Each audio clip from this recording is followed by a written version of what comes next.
বাঁকুড়া রবীন্দ্র সরণি সার্বজনীন দুর্গোৎসব কমিটি খুঁটি পুজোর মাধ্যমে মাতৃ আরাধনা শুরু করলেন।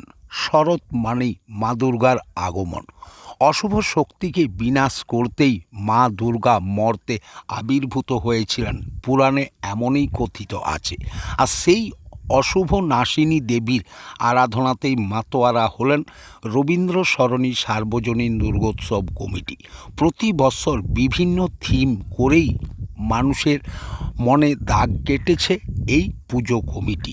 এবছরও তাদের অভিনব থিম, ফিরিয়ে দাও সেই প্রকৃতি, এই থিম নিয়েই বাঁকুড়া এক্সপ্রেস টিভির কাছেই পুজো কমিটির সদস্যরা জানান, মানুষ যেভাবে প্রাকৃতিক সম্পদ নষ্ট করছেন, যার ফলেই বিপন্ন হচ্ছে পশুকুল থেকে মানব জীবন সব কিছুই।